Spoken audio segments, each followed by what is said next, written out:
Փարիզում Ֆրանսիայի վարչապետի նստավայրի մոտ ավտոմեքենա է հրդեհվել եւ պայթել։ Հոկտեմբերի 6-ին Ելիզեյան պալատը հայտարարել է, որ Ֆրանսիայի վարչապետ Սեբաստիան Լեկորնուն հրաժարական է տվել, որը Մակրոնը ընդունել է։ Սա Սեբաստիան Լեկորնուի որպես Ֆրանսիայի կառավարության ղեկավարի պաշտոնավարման ժամկետը դարձնում է երկրի պատմության մեջ ամենակարճատևը։ Նա կաբինետը ղեկավարել է 1 ամսից էլ քիչ։ Իսրայելի եւ Պաղեստինյան համաշարժման ներկայացուցիչների միջև անուղղակի բանակցությունները դրական են անցել։ Հաղորդում են Պաղեստինյան շարժման աղբյուրները։ 3 երեկոյան բանակցությունները դրական են եղել։ Առաջին փուլը տևել է 4 ժամ, հայտնել է աղբյուրը։ Հաղորդագրության մեջ նշվում է, անուղղակի բանակցությունները նախատեսվում է վերսկսել կեսօրին Եգիպտոսի Շարմ էլ-Շեյխ քաղաքում։ Իսրայելի եւ Համասի պատվիրակությունների միջև պաշտոնական շփումները սկսվել են Եգիպտոսում հոկտեմբերի 6-ին։ Արևմուտքը պետք է հրաժարվի առճակատումից, պատասխանատվություն ստանձնի Աֆղանստանի վերականգնման համար եւ փոխհատուցի երկրի տնտեսությանը հասցված վնասը, հայտարարել է Ռուսաստանի ԱԳՆ նախարար Սերգեյ Լավրովը։ Հերթական անգամ կոչ են անում Արևմուտքին շտկել առճակատման կուրսը, վերադարձնել յուրացվածը եւ պատասխանատվություն ստանձնել Աֆղանստանի հետ կոնֆլիկտային վերականգնման, Աֆղանստանի տնտեսությանը եւ ենթակառուցվածքներին տասնամյակների ընթացքում հասցված վնասի փոխհատուցման համար, նշել է նախարարը։ Հայաստանի վարչապետ Նիկոլ Փաշինյանի եւ Ադրբեջանի նախագահ Իլհամ Ալիևի Կոպենհագենում հոկտեմբերի 2-ին կայացած հանդիպմանը քննարկվել է Զանգեզուրի միջանցք արտահայտության կիրառման խնդիրը։ Հայաստանը վերահաստատում է, որ Ադրբեջանի նախագահի տվյալ խոսույթը որևէ կերպ չի կարող վերաբերվել Հայաստանի Հանրապետության տարածքին։ Այս մասին տեղեկացրել է վարչապետի խոսնակ Նազելի Բաղդասարյանը, պատասխանելով Armenpress-ի գրավոր հարցմանը։ Ադրբեջանի նախագահը թուրքական պետությունների կազմակերպության Գաբալայում կայացած հանդիպման ժամանակ իր ելույթում կրկին օգտագործել է Զանգեզուրի միջանցք արտահայտությունը, ինչպիսին է իրենց արձագանքը եւ արդյոք Կոպենհագենում կայացած Փաշինյան-Ալիև հանդիպման ընթացքում այդ թեման քննարկվել է։ Հարցին ի պատասխան վարչապետի խոսնակն ասել է. Հայաստանի վարչապետի եւ Ադրբեջանի նախագահի Կոպենհագենում կայացած հանդիպման արդյունքներով երկու կողմերն էլ տարածել են մամուլի հաղորդագրություն, որից ակնհայտ է, որ երկու կողմերը ընդունում են Հայաստանի տարածքին առնչվում է թրիփ նախագիծը, հետեւաբար Հայաստանի Հանրապետության տարածքում որևէ այլ նախագիծ չկա եւ չի կարող լինել։ Հարցը այո քննարկվել է Կոպենհագենի հանդիպման ընթացքում եւ մենք վերահաստատում ենք, որ Ադրբեջանի նախագահի տվյալ խոսույթը որևէ կերպ չի կարող վերաբերվել Հայաստանի Հանրապետության տարածքին։ Հայաստանի Հանրապետությունում իրականացվում են միայն թրիփ եւ խաղաղության խաչմերուկ նախագծերը, ինչը հստակ ամրագրված է մի շարք միջազգային փաստաթղթերում, նշել է Նազելի Բաղդասարյանը։ Հայաստանի Հանրապետության արտաքին գործերի նախարարությունում եվրոպական ինտեգրման վարչություն կստեղծվի։ Վարչապետ Նիկոլ Փաշինյանի որոշմամբ արտաքին գործերի նախարարությունում Եվրոպայի վարչությունից առանձնացման եղանակով կստեղծվի նախարարության հիմնական մասնագիտական կառուցվածքային ստորաբաժանում, որը ենթադրում է հետևյալ փոփոխությունները. Եվրոպայի վարչությունից առանձնացման եղանակով ստեղծել նախարարության հիմնական մասնագիտական կառուցվածքային ստորաբաժանում հանդիսացող եվրոպական ինտեգրման վարչություն, քաղաքական ծրագրավորման վարչությունը միացնել դիվանագիտական գործառնությունների համակարգման վարչությանը։ Մեկ այլ փոփոխմամբ Հայաստանի վարչապետի 2018 թվականի հունիսի 11-ի Հայաստանի Հանրապետության արտաքին գործերի նախարարության կանոնադրությունը հաստատելու մասին որոշման հավելվածի 30-րդ կետում կատարել հետևյալ փոփոխությունը եւ լրացումը։ Ուժը կորցրած ճանաչել 13-րդ ենթակետը լրացնել հետևյալ բովանդակությամբ 16-րդ ենթակետով եվրոպական ինտեգրման վարչություն։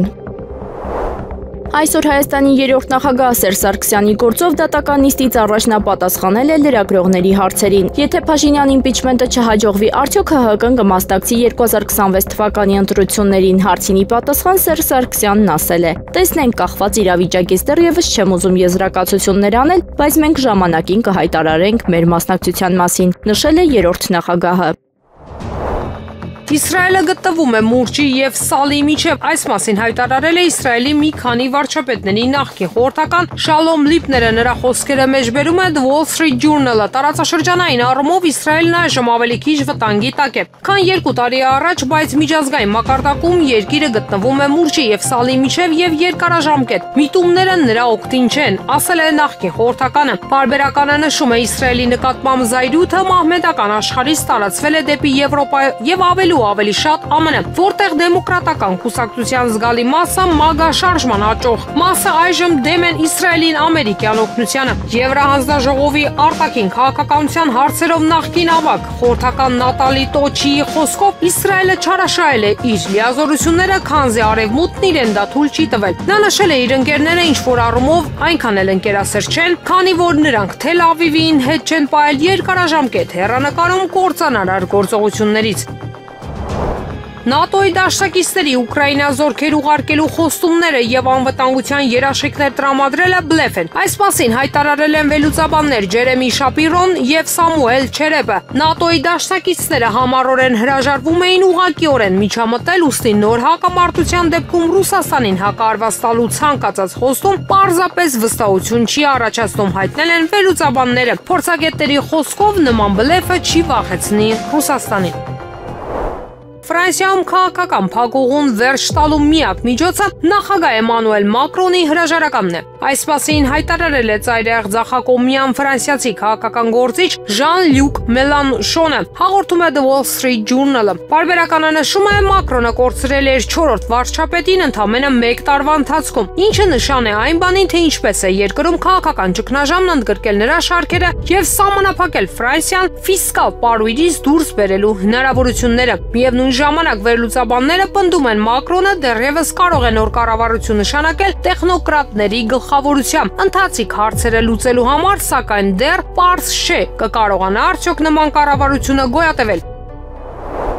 Ադրբեջանի նախագահ Իլհամ Ալիևը թյուրքական պետությունների կազմակերպության պետությունների ղեկավարների խորհրդի 12-րդ գագաթնաժողովում իր ելույթում կրկին խոսել է Զանգեզուրի միջանցքի մասին, նշելով, թե իբր դրա բացումը Վաշինգտոնյան գագաթնաժողովի մեկ այլ կարևոր արդյունք էր։ Զանգեզուրի միջանցքը մեծ նշանակություն ունի որպես նոր տրանսպորտային զարկերակ եւ երկրորդ երթուղի թե միջին միջանցքի, թե հյուսիս-հարավ միջանցքի շրջանակներում, ընդգծել է նա։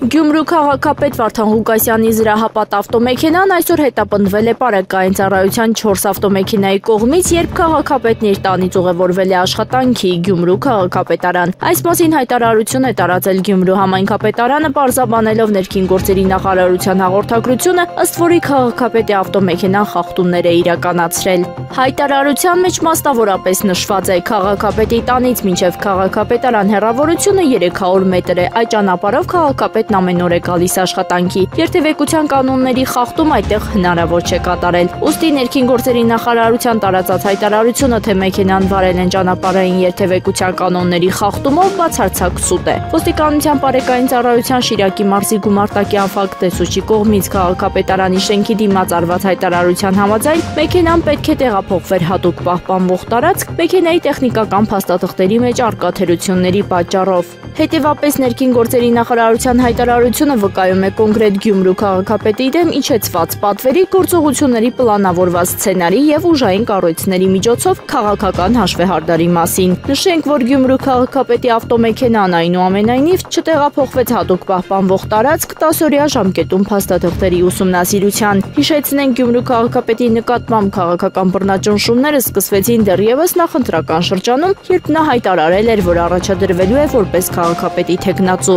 ասված է հայտարարության մեջ։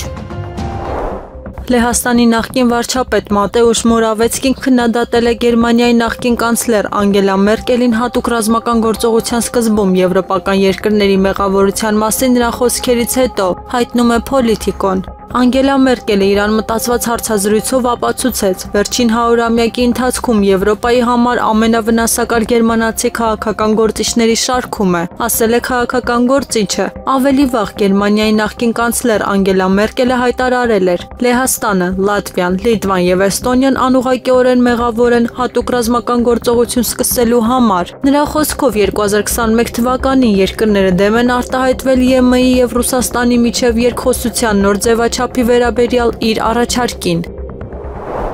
ԱՄՆ նախագահ Դոնալդ Թրամփը հրաժարվել է Վենեսուելայի հետ դիվանագիտական համաձայնության հասնելու փորձերից։ ինչը կանաչ լույս է թմրավաճառների եւ նախագահ Նիկոլաս Մադուրոյի կառավարության դեմ ռազմական գործողությունների հնարավոր սրման համար։ Այս մասին հայտնում է New York Times-ը, վկայակոչելով ամերիկացի պաշտոնյաներին։ Ըստ պարբերականի նախագահի հատուկ բանագնաց Ռիչարդ Գրենելը բանակցություններ է վարել Մադուրոյի եւ Վենեսուելայի այլ բարձրաստիճան պաշտոնյաների հետ։ Սակայն հոկտեմբերի 2-ին բարձրաստիճան զինվորականների հետ հանդիպման ժամանակ Թրամփը զանգահարել է դեսպանորդին եւ պահանջել դադարեցնել բոլոր դիվանագիտական շփումները, այդ թվում Մադուրոյի հետ բանակցությունները։ Աղբյուրների տվյալներով Սպիտակ տան ղեկավարը հիասթափված է եղել Մադուրոյի իշխանությունից կամավոր հրաժարվելու մասին ԱՄՆ-ի պահանջները չկատարելու, ինչպես նաև թմրավաճառության հետ կապ չունենալու մասին վենեսուելացի պաշտոնյաների շարունակական հայտարարություններից։ Ամերիկացի պաշտոնյաները հայտարարել են, Թրամփի վարչակազմը էսկալացիայի մի քանի ռազմական ծրագրեր է մշակել։ Այս գործողությունները կարող են ներառել նաև Մադուրոյին իշխանությունից հեռացնելու ծրագրեր։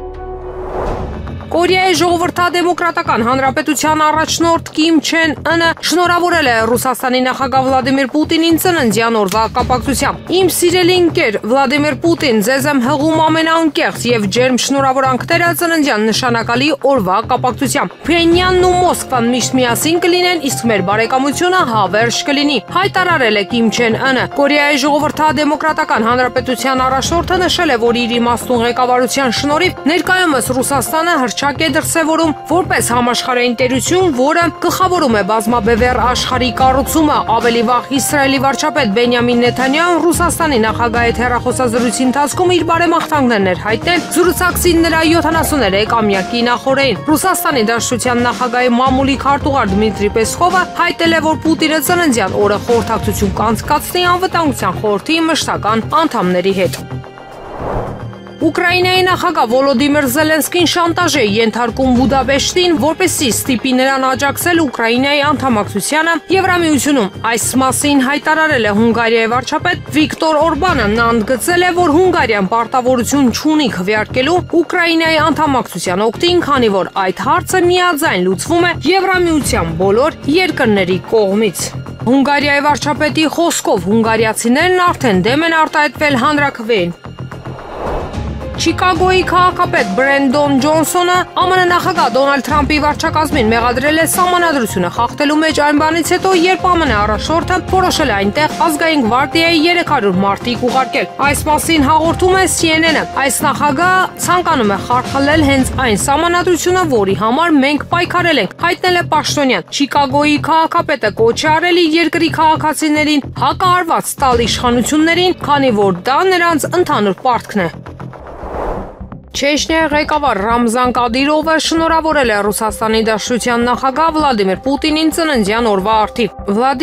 Վլադիմիրովիչի անունը վաղուց ի վեր ուժի, պատվի եւ անսասան կամքի խորհրդանիշ է։ Ռուսաստանի մարմնացում հզոր, անկախ եւ իր ապագայի հարցում վստահ։ Հենց Վլադիմիր Պուտինն էր, որ վերականգնեց երկրի վստահությունն ու արժանապատվությունը, վերականգնեց ռուսական խոսքի եւ դրոշի նկատմամբ հարգանքը եւ վերածնեց ժողովրդի հավատը արդարության եւ պետության նկատմամբ, ասել է նա։ Կադիրովն ընդգծել է, որ Չեչնիան անչափ շնորհակալ է նախագահին եւ երբեք չի մոռանա, թե ինչպես նա օգնության ձեռք մեկնեց ժողովրդին ամենադժվարին ժամանակներում։ Այսօր լրանում է Պուտինի ծննդյան 73-ամյակը։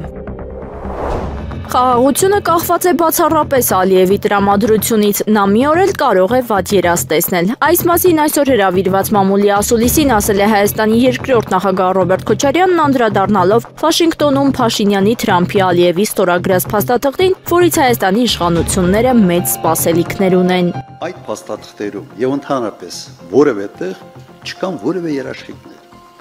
չկան երաշխավորներ, չկան մեխանիզմներ, թե խախտելու դեպքում ինչ է կատարվում։ Ուրեմն ամբողջ այս խաղաղությունը, հռչակված խաղաղությունը կախված է մեկ մարդու խղճից։ Այդ մարդը կարող է մի օր վատ երազ տեսնել, կարող է մի օր մեկ այլ բան կատարվի, կարող է մի օր մտածի, որ վերջերս խառնաշփոթ աշխարհում կարող է այս հարցը ևս լուծել, Զանգեզուրի հարցը։ Հիմա ևս դու կարող ես հարց տալ, իսկ դուք ինչ եք առաջարկում, չէ՞, դա մեր վերջի ամիսների տոպ հարցն է, հատկապես ընդդիմադիր գործիչների։ Մենք առաջարկում ենք խաղաղություն, որը կունենա վերահսկելու մեխանիզմներ։ Մենք առաջարկում ենք խաղաղություն, որը դեմ չեն խաղաղության իհարկե, ոչ մեկը դեմ չի, բայց խաղաղություն, որը կունենա երաշխավորներ, որոնք պատասխանատվություն կկրեն այդ պայմանագրերի կատարմանը, ոչ թե վկա կլինեն։ Հայաստանի վարչապետ Նիկոլ Փաշինյանն արձագանքել է Հայաստանի երկրորդ նախագահ Ռոբերտ Քոչարյանի հարցազրույցին ու հարց ուղղել. Դուք եռյակով են ասեք բանավեճի գալու եք, թե ոչ, նշել է Փաշինյանը նկատի ունենալով Հայաստանի Հանրապետության նախորդ 3 նախագահներին, որոնց բանավեճի առաջարկ էր արել։ Հայաստանում միակ աղբանտարկյալ կինը Լիդիա Մանթաշյանը կշարունակի մնալ կալանքի տակ։ Հոկտեմբերի 6-ին Վերաքննիչ դատարանի դատավոր Մնացական Հարությունյանը որոշում է կայացրել 18 արդարների գործով։ Դատավորը որոշել է, որ Հայաստանում միակ աղբանտարկյալ կինը Լիդիա Մանթաշյանը կշարունակի մնալ ապօրինի կալանքի տակ, հայտնել է փաստաբան Տաթև Սողոյանը։ Սրբազան պայքարշարժման ակտիվիստ Լիդիա Մանթաշյանը կալանավորվել էր հունիսի 26-ին 2 ամսով, այնուհետև կալանքի ժամկետը երկարաձգվել է։ Փարաքարի ավականին համայնքի ղեկավար է ընտրել Միասնություն դաշինքը ներկայացնող Օնիկ Աղվերդյանին, նա ստացել է 12 ձայն։ Ավականու քաղաքացիական պայմանագիրի եւ ազգային առաջընթաց խմբակցության անդամները չեն մասնակցել ավականու նիստին։ Ավականու նիստին ներկաները 1 րոպե լռությամբ հարգել են սպանված համայնքապետ Վալոդիա Գրիգորյանի հիշատակը։ 3 Փարաքարի սպանված համայնքապետ Վալոդիա Գրիգորյանի եւ Մերձավանի համայնքապետ Մհեր Ախտոյանի թիմակիցներից կրտուքի դեպքով ձերբակալվել է 5 անձ։ Այս մասին հայտնում է Արմլուրեյեմը։ Աղբյուրին հասած տեղեկությունների համաձայն միջադեպի մասնակիցները փետրվարի 5-ին Մերձավանում աղմկահարույց կրտուքի եւ հնչած կրակոցների կիզակետում հայտնվածներն են։ Ինչպես ավելի վաղ հայտնել էր լրագրող Լիա Սարգսյանը, կրտուք է տեղի ունեցել Վալոդիա Գրիգորյանի եւ ԿՊԱ-ական համայնքապետ Մհեր Ախտոյանի համախոհների միջև կռիվն այնպես է թեժացել, որ կողմերը միմյանց վրա քարեր են նետել։ Նույն գիշեր անհայտ անձինք կոտրել են Գրիգորյանի եւ Կարեն Աբրահամյանի սպանությունը օժանդակելու մեջ մեղադրվող Նարեկ Օհանյանի եղբոր Գրիգոր Օհանյանի գերեզմանը։ Ներքին գործերի նախարարությունից տեղեկությունը հաստատել են վիճաբանություն է եղել մի խումբ անձանց միջև։ Ոստիկանները կանխել են հետագա զարգացումները, կան ձերբակալվածներ, հայտնել է Նարեկ Սարգսյանը։ Միջադեպի մասնակիցների մի մասը դիմել է փախուստի, նշում է լրատվամիջոցը։ Անհետ կորածին ծառայողի հարազատ Արսեն Ղուկասյանը կալանավորվել է 1 ամիս ժամկետով, այս մասին հայտնել է փաստաբան Տաթևիկ Սողոյանը։ Նշենք, որ կալանք տվող դատավորը Մասիս Մելքոնյանն է։ Սույն թվականի սեպտեմբերի 29-ին Պաշտպանության նախարարության շենքի մոտ տեղի ունեցած քաշքշուկի առթիվ Պաշտպանության նախարարության եւ ռազմական ոստիկանության ծառայողների հաղորդման հիման վրա նախաձեռնված վարույթի շրջանակներում ձերբակալվել էին անհայտ կորած անձանց հարազատներ Արսեն Ղուկասյանը եւ Աբիջան Սարգսյանը։ Նրանք սեպտեմբերի 29-ին հանդիպում էին պահանջում Պաշտպանության նախարարության մի քանի պաշտոնյաների հետ։ Ինչպես դառնալ այլընտրանք Փաշինյանի իշխանությանը, Եվրամեդիա 24-ի տաղավարում հարցազրույցի ժամանակ անդրադառնալով հարցին քաղաքագետ Սուրեն Սուրենյանցը նշել է ընդդիմության գլխավոր խնդիրը։ Օրինակ միջև հիմի ընդդիմությունը ինչի է ձախողվել կամ բավարար հաջողության չի ասել, լավ այդպես անենք։ Ասենք, որտեվ առաջի պլանում ծրագրային բաղադրիչ չի եղել։ Այդ մասին իդեպ մենք եթերում նախորդ անգամ խոսել ենք։ Հասարակությունը ինչքան էլ հիասթափված լինի որևէ իշխանությունից, այս իշխանությունը կլինի, այլ իշխանություն կլինի։ Բայց շատ կարևոր հարցի պատասխանա ուզում։ Ձեզ էլ այդ հարցը տված կլինեմ վստահաբար, փողոցում կամ ձեր շրջապատում։ Ում ընտրենք։ Ում ընտրենք կամ ինչա լինելու Նիկոլից հետո։ Շատեր ասում են դու մասես, դու հասկանում ես դրանք հետ։ Այսինքն չունի, չէ՞, այսինքն չի տեսել են այլընտրանքը։ Հիմա գլխավոր խնդիրը հարգելի Արամ, այլընտրանքի ձևավորումն է։ Այբ որ ձևավորես այլընտրանքը, դրա շուրջ տեղի կունենա հասարակական մոբիլիզացիա, անլուծելի խնդիրներ չեն մնա, վստահ եղեք։ Վերջին 4 տարիների ընթացքում Վրաստանում հեղափոխության 5-րդ փորձը տեղի ունեցել հոկտեմբերի 4-ին, երբ ցուցարարները գրոհել են նախագահական պալատը։ Սրա մասին հայտարարել է Վրաստանի վարչապետ Իրակլի Կոբախիձեն, հաղորդում է ՏԱՍՍ-ը։ Այս 4 տարիների ընթացքում մեր երկրում տեսանք հեղափոխություն անելու 5-րդ փորձը, եւ այս դեպքում այն աջակցվել է դրսից, հայտարարել է Կոբախիձեն Ռուսթավի 2 հեռուստաալիքի եթերում։ Ինչպես նշել է Կոբախիձեն, այս անգամ էլ պետությունը անսասան մնաց եւ կանխեց հեղափոխությունը։ Մենք չենք սպասի 6-րդ, 7-րդ կամ 8-րդ փորձին, հայտարարել է Կոբախիձեն։ ՄԱԿ-ը ողջունում է միջուկային զինանոցների վերահսկման եւ սահմանափակման ցանկացած ջանք, այդ թվում Ռուսաստանի եւ Միացյալ Նահանգների միջև այս հարցի շուրջ հնարավոր երկխոսությունը։ Սրա մասին հայտարարել է ՄԱԿ-ի գլխավոր քարտուղարի խոսնակ Ստեֆան Դյուժարիկը, մեկնաբանելով ԱՄՆ նախագահ Դոնալդ Թրամփի արձագանքը Ռուսաստանի նախագահ Վլադիմիր Պուտինի ռազմավարական սպառազինությունների կրճատման մասին պայմանագրի սահմանաչափերը երկարաձգելու առաջարկին։ Մենք ողջունում ենք միջուկային զինանոցների վերահսկման եւ սահմանափակման ուղղված ցանկացած ջանք։ Կարծում եմ գլխավոր քարտուղարը շատ հստակ արտահայտվել է միջուկային զենքից զերծ աշխարհ տեսնելու ցանկության մասին, սակայն կան շատ կարևոր համաձայնագրեր եւ մենք ցանկանում ենք տեսնել դրանց պահպանումը, ասել է Դյուժարիկը։ Ավելի վաղ ԱՄՆ նախագահ Դոնալդ Թրամփը հայտարարել էր, որ լավ գաղափար է համարում Ռուսաստանի նախագահ Վլադիմիր Պուտինի առաջարկը ռազմավարական հարձակողական սպառազինությունների կրճատման մասին պայմանագրի ժամկետը երկարաձգելու վերաբերյալ։ Գերմանիայի կանցլեր Ֆրիդրիխ Մերցը եւ ԱՄՆ նախագահ Դոնալդ Թրամփը հեռախոսազրույցի ընթացքում քննարկել են ռուսական սառեցված ակտիվներն ուկրաինական բանակին աջակցելու համար օգտագործելու հնարավորությունը։ Այս մասին հայտնել է Գերմանիայի կառավարության պաշտոնական ներկայացուցիչ Շտեֆան Կորնելիուսը։ Նրա խոսքով Գերմանիայի կանցլերը Թրամփին հայտնել է ԵՄ-ում քննարկում են 210 միլիարդ եվրոյի օգտագործումը Ուկրաինայի զինված ուժերին աջակցելու համար։ Նա նշել է, Բերլինը կողմ է ռուսական ակտիվների հաշվին Ուկրաինային վարկ տրամադրելուն, սակայն դրան կտրուկ դեմ է Բելգիան։ Ամերիկացիների զգալի մասը դեռ պատրաստ չէ տեսնել կին նախագահ Սպիտակ տանը։ Այս մասին հաղորդում է Politico-ն, հղում անելով ամերիկյան համալսարանի անցկացրած հարցմանը։ Չնայած հարցվածների մեծ մասը դրական է գնահատել կանանց դերը քաղաքականության մեջ, յուրաքանչյուր 5-րդ մասնակից նշել է՝ չի քվեարկի կնոջ օգտին։ Ավելի կասկածամիտ են եղել մինչև 50 տարեկան ընտրողները, նրանց շրջանում յուրաքանչյուր 4-րդ կինը եւ 20% տղամարդիկ հայտարարել են չեն աջակցի նույնիսկ ամենակրթված եւ փորձառու կին տեխնացուին։ Հետազոտության հեղինակ Վիվա Դևիկը նշել է, հարցումը բացահայտել է լուրջ պարադոքս։ Ամերիկացիները վստահում են կանանց սոցիալական ոլորտում եւ ցանկանում են նրանց տեսնել ղեկավար պաշտոններում, սակայն պաշտոնեապես նախագահական տեխնացու կնոջ նկատմամբ պահպանվում է կանխակալ վերաբերմունք։ Ընդ որում նախկին փոխնախագահ Կամալա Հարիսի տեխնացությունն էլ ըստ հարցման բացասաբար է ազդել ընտրողների վերաբերմունքի վրա, հատկապես անկախ ընտրողների շրջանում։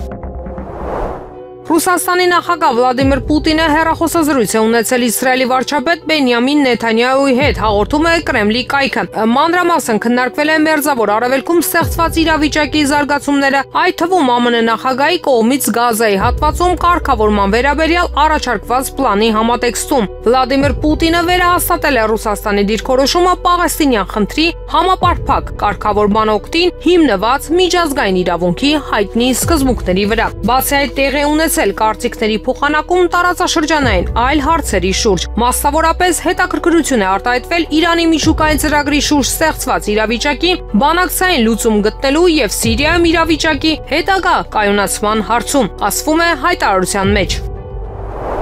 Նիդերլանդները 55 միլիոն եվրո կհատկացնի համաշխարհային բանկին Ուկրաինային օժանդակության ծրագրերի համար, այս մասին ՍՏԱՍ-ի հայտարարել է վարչապետի պաշտոնակատար Դիկ Շոֆը Կիևում կայացած մամուլի ասուլիսում։ Մենք համաշխարհային բանկին հատկացնում ենք 55 միլիոն եվրո վերակառուցման եւ բարեփոխումների ծախսերը հոգալու համար, ասել է նա։ Շոֆը պարզաբանել է, որ 2022 թվականից ի վեր Նիդերլանդները Ուկրաինային աջակցելու համար հատկացրել են 20.6 միլիարդ եվրո, որից 13.6 միլիարդ եվրոն ռազմական օգնության համար։ Ֆինլանդիայի իշխանությունները մտադիր են մաքսատուրքեր սահմանել Ռուսաստանից ներմուծվող բոլոր ապրանքների վրա, հաղորդում է Reuters-ը, հղում անելով Ֆինլանդիայի արտաքին գործերի նախարար Էլինա Վալտոնենին։ Վալտոնենը հայտարարել է, որ Ֆինլանդիան ցանկանում է մաքսատուրքեր սահմանել ռուսական բոլոր ներմուծումների վրա, նշվում է հոդվածում։ Հոկտեմբերի 3-ին հայտարարվեց, որ Հելսինկին կարող է հետաձգել ռուսական արտադրության վագոնների շահագործումից հանումը մինչև 2028 թվականը։ Պարզաբանվեց, որ ֆիննական ընկերությունների կողմից ներքին փոխադրումների համար շարունակվող վագոնները չեն համապատասխանում ԵՄ-ԳՈՍՏ չափանիշներին, սակայն ռուսական սարքավորումները լիովին փոխարինելու համար անհրաժեշտ կլինի առնվազն 800 նոր վագոն։ Լիտվայում տեղի են ունենում ՆԱՏՕ-ի զորավարժություններ, որոնց մասնակցում են 8 երկրների 3000 զինծառայողներ։ Տարեկան երկփուլ Գելեժինիս Վիլկասի զորավարժությունները Լիտվայի համար անցկացվող ամենամեծ միջազգային մարտավարական դաշնային զորավարժություններից մեկն են, ասվում է հայտարարության մեջ։ Մինչև հոկտեմբերի 18-ը կտևեն զորավարժությունները, որոնց մասնակցում են մոտ 3000 զինծառայողներից բաղկացած ստորաբաժանումներ Լիտվայից, զորավարժությունները ընդունող երկրից, ինչպես նաև Բելգիայից, Գերմանիայից, Լյուքսեմբուրգից, Նիդերլանդներից, Նորվեգիայից, Չեխիայից եւ Խորվաթիայից։ Մասնակցում են մոտ 650 միավոր տեխնիկա, այդ թվում տանկեր, հետևակի մարտական մեքենաներ, ինքնագրաց հրետանային ստորաբաժանումներ եւ զրահափոխադրիչներ։ Նորվեգիայի զինված ուժերի F-35 կործանիչները ժամանել են Լեհաստան եւ պարեկելու են Լեհաստանի օդային տարածքում, հայտարարել է Նորվեգիայի բանակի գլխավոր շտաբը։ Նորվեգական F-35 կործանիչները վայրեջք են կատարել Պոզնանի 31-րդ մարտավարական ավիացիոն բազայում եւ լեհական ու հոլանդական անձնակազմերի հետ միասին նրանք սկսել են պարեկել Լեհաստանի երկինքը, ասվում է գլխավոր շտաբի հայտարարության մեջ։ Հանրապետության պաշտպանության նախարարության տվյալներով Նորվեգիան Լեհաստանն է ուղարկել 2 կործանիչ, իսկ ամսվա վերջին սպասվում է եւս մի քանի ինքնաթիռի ստացում։ Հունվարի սկզբին Նորվեգիայի կողմից նվիրաբերված 4 F-35 կործանիչներ մարտական հերթապահություն սկսեցին Լեհաստանի Ժեշով օդանավակայանում, Ուկրաինայի հետ սահմանին։ Այդ օդանավակայանի լոգիստիկ կենտրոնը սպասարկում է Կիև ուղարկվող ռազմական եւ մարդասիրական մատակարարումների մոտ 90%-ը։ ԱՄՆ նախագահ Դոնալդ Թրամփը համաձայնել է Իսլանդիան թողնել ՆԱՏՕ-ում, որպեսզի դաշինքը հնարավորություն ունենա հետևել ռուսական սուզանավերին, հայտնել է ՆԱՏՕ-ի նախկին գլխավոր քարտուղար Յենս Ստոլտենբերգը, փոխանցում է The Guardian-ը։ Նշվում է, որ դաշինքին Իսլանդիայի անդամակցության քննարկման ժամանակ պարզ է դարձել, որ իր բանակի բացակայության պատճառով երկիրը չի կարող համապատասխանել պաշտպանության ոլորտում ֆինանսական ներդրումների վերաբերյալ ՆԱՏՕ-ի պահանջներին։ Այդ դեպքում ինչ ենք ուզում Իսլանդիայից, հարցրել է Թրամփը։ Այն ժամանակ Պենտագոնի նախկին ղեկավար Ջեյմս Մեթիսը բացատրել էր ԱՄՆ նախագահին, որ Իսլանդիան կարող է օգտակար լինել, եթե ցանկանում եք հետևել ռուսական սուզանավերին, որից հետո Թրամփը հայտնել է, որ Վաշինգտոնը թույլ կտա Իսլանդիային մնալ ՆԱՏՕ-ում։ Վարչապետ Նիկոլ Փաշինյանն աշխատանքային հանդիպում է ունեցել անվտանգության խորհրդի քարտուղար Արմեն Գրիգորյանի հետ, թե ինչ հարցեր են քննարկել պաշտոնյաները դեռևս հայտնի չէ։ Ազգային ժողովի նախագահ Ալեն Սիմոնյանը քննարկումների արդյունքում որոշում է կայացրել 44-օրյա պատերազմի հանգամանքներն ուսումնասիրող քննիչ հանձնաժողովի զեկույցը ուղարկել ազգային ժողովի արխիվ։ Այս մասին Եվրամեդիա 24-ին տեղեկացրել է ազգային ժողովի նախագահի մամուլի խոսնակ Մովսես Հարությունյանը։ Նրա խոսքով իրավական առումով անհնար է զեկույցը ներառել ազգային ժողովի լիագումար նիստերի օրակարգում, ինչի հետևանքով էլ որոշվել է այն ուղարկել ազգային ժողովի արխիվ։ Բոլոր падգամավորները, այդ թվում ընդդիմադիրները, կարող են ծանոթանալ զեկույցին ունենալով գաղտնիության թույլտվություն, մեկնաբանել է Հարությունյանը։ Նա պարզաբանել է նաև, որ զեկույցը չի կարող ներկայացվել լիագումար նիստում, քանի որ դրա քննարկման ժամկետները սպառվել են։ Հարությունյանը նշել է, որ ինքը տեղեկություն չունի, թե երբ եւ արդյոք հանրությունը կկարողանա ծանոթանալ զեկույցի բովանդակությանը, սակայն падգամավորները համապատասխան դիմում ներկայացնելու դեպքում կարող են ստանալ գաղտնիության թույլտվություն եւ ծանոթանալ փաստաթղթին։